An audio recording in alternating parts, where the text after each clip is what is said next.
Bread crumbs, ময়দা, বেসন, toast ছাড়াই আজকের আমি ডিমের চপের রেসিপি নিয়ে নিলাম। দারুণ মুচমুচে হবে বন্ধুরা, তোমরা যদি এভাবে বানাও।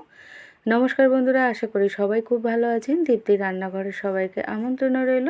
আজ আমি ডিমের চপের রেসিপি নিয়ে চলে এলাম। আর এই ডিমের চপে আমি কোনো রকম ময়দা, বেসন, ব্রেড ক্রাম্বস কিংবা টোস্ট আমি ব্যবহার করব না। এতটাই মুচমুচে হবে, তোমরা পুরো ভিডিওটার সাথে থাকো। তো এখানে দেখো আমি আলু সিদ্ধ করে নিয়েছি 5টা, আর এখানে 6টা ডিম সিদ্ধ করে নিয়েছি। আর এখানে আমি ডিমটা একটু কেটে নিলাম সমান করে ছুরি দিয়ে। আর এখানে গ্রেটারে আমি আলু সিদ্ধগুলো গ্রেট করে নেব, তাহলে কিন্তু কোনো ডেলা ভাব থাকবে না আলুর মধ্যে, স্মুথভাবে আলুটা মাখা হবে। তারপরে গ্রেট করা হয়ে গেলে আলুটা আমি হাত দিয়ে একটু নাড়াচাড়া করে মেখে নিয়েছি। আর এখানে দেখো আমি নিয়েছি একটা পাউরুটি। তো আজকের আমি এই রেসিপিটা বানাবো পাউরুটি দিয়ে। আশা করি তোমরা দেখেই বুঝতে পারছো। তো পাউরুটিটা আমি একটু পাতলা করে কেটে নিলাম, যেহেতু আমি টোস্টারের মধ্যে দেব। আর এখানে তোমরা পিস কাটা রুটিও নিতে পারো পাউরুটি। আর টোস্টারে যদি না দাও, তোমরা ডাইরেক্ট মিক্সিতে গুঁড়ো করে কেটে কেটে মিক্সির মধ্যে দিয়ে একটু গ্রেট করে নিলে তারপরে কড়ার মধ্যে হালকা আঁচে একটু নাড়লেই রেডি হয়ে যাবে। তো দেখো আমি টোস্টারের মধ্যে বের করে আমি এখানে মিক্সির মধ্যে দিয়ে দিলাম। তো মিক্সির মধ্যে দিয়ে আমি দেখো গুঁড়ো করে নিয়েছি, একটা প্লেটে আমি ঢেলে দেখালাম। আজকের পুরো রেসিপিটা আমি এই একটা পাউরুটি দিয়ে বানাবো। এখানে কিন্তু একটা পাউরুটি আমি এখানে 10 থেকে 12টা ডিমের চপ বানাবো। তো কড়ার মধ্যে এখন আমি তেল দিয়ে আমি দুটো পেঁয়াজ একদম ছোট ছোট করে কেটে দিয়েছি, দিয়ে হাফ চামচ রসুনের পেস্ট আর সামান্য এখানে আদা আমি দিয়েছি। তো আদা রসুন আমি এখানে গ্রেট করে দিয়েছি, তোমরা পেস্ট করেও দিতে পারো। আর এখানে দেখো 5 থেকে 6টা কাঁচা লঙ্কা একদম ছোট ছোট করে কেটে দিয়েছি। আর ঝালটা অবশ্যই তোমাদের পরিমাণ অনুযায়ী দেবে, যতটা তোমরা ঝাল খেতে চাও। তারপরে হাফ চামচ আমি গুঁড়ো লঙ্কা দিয়েছি, আর দিয়েছি আমি ভাজা মশলা, গোটা ধনে, জিরে, তেজপাতা, শুকনো লঙ্কা ভেজে গুঁড়ো করা থাকে সেটা হাফ চামচ দিয়েছি, হাফ চামচ চাট মশলা, আর হাফ চামচ দিয়েছি আমি শাহি গরম মশলার গুঁড়ো। তারপরে দেখো নাড়াচাড়া করে মশলাটা আলুর মধ্যে সুন্দরভাবে মাখিয়ে নিলাম। পরিমাণ মতো লবণও দিয়ে দিলাম। এভাবে কিন্তু আলুটা মশলা মাখালে টেস্ট কিন্তু অসাধারণ হয়। এতটা লোভনীয় টেস্টি হয়েছিল আলু মাখাটা। তো এই আলু মাখা দিয়েই মনে হয় যেন সব ভাত খেয়ে নিই, এতটাই টেস্টি হয়েছিল।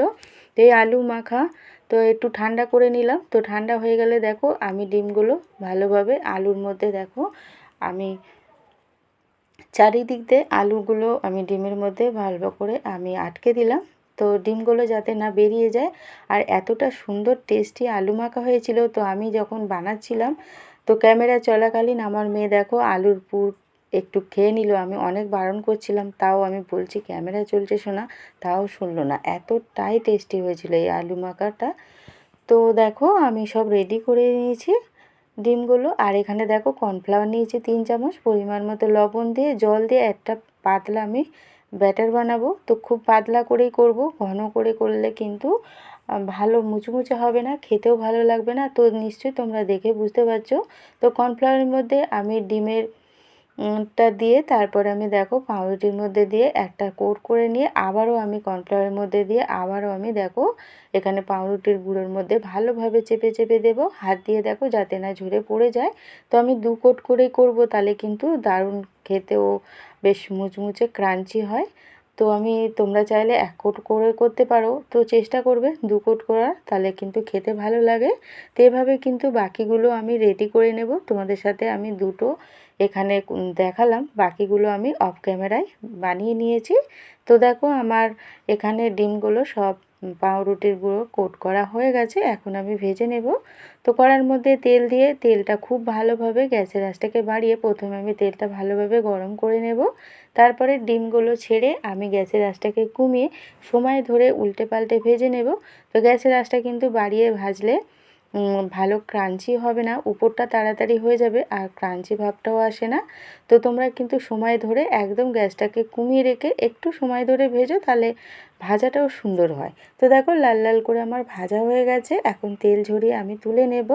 তো প্রথমে তোমরা আওয়াজ শুনে নিশ্চয়ই বুঝতে পেরেছো কতটা মুচমুচে হয়েছে আজকের আমার এই ডিমের চপ পাউরুটি দিয়ে বানিয়েছি। তো এখানে কোনো ব্রেড ক্রাম্বস, ময়দা, বেসন, টোস্ট কিছুই লাগবে না। তোমরা একটা পাউরুটি দিয়ে এখানে 10 থেকে 12টা তোমরা ডিমের চপ বানিয়ে নিতে পারবে। তো বাকিগুলো আমি একইভাবে ভেজে নেব। আজকের ভিডিওটা যদি কোনো নতুন বন্ধুরা দেখে থাকো, সাবস্ক্রাইব করে প্লিজ পাশে থেকো। লাইক দিয়ে পুরো ভিডিওটা দেখার অনুরোধ রইল। পুরনো বন্ধু নতুন বন্ধু সবাইকে অসংখ্য ধন্যবাদ পাশে থাকার জন্য। তো দেখো সব আমার ভাজা হয়ে গেছে। তো আওয়াজটা শুনে নিশ্চয়ই বুঝতে পেরেছো কতটা মুচমুচে হয়েছে আজকের আমার ডিমের চপ। তো আমি দেখো এখানে একটা চামচ দিয়ে তোমাদের সামনে দেখাচ্ছি, শোনাচ্ছি আওয়াজটা কতটা মুচমুচে হয়েছে। তো আজকের মতো টাটা বন্ধুরা, আবারও আসবো নতুন কোনো একটা ভিডিও নিয়ে। সবাই খুব ভালো থাকবেন, সুস্থ থাকবেন, আর এভাবে আমার পাশে থাকবেন। আর এখানে দেখো টমেটো সস দিয়ে আমি তোমাদের সামনে একটা প্লেটে শেয়ার করছি। কতটা লোভনীয় ও টেস্টি হয়েছে বলার মতো না, তোমরা একবার এভাবে বানিয়ে দেখো। আর দেখো শেষে আমি তোমাদের সামনে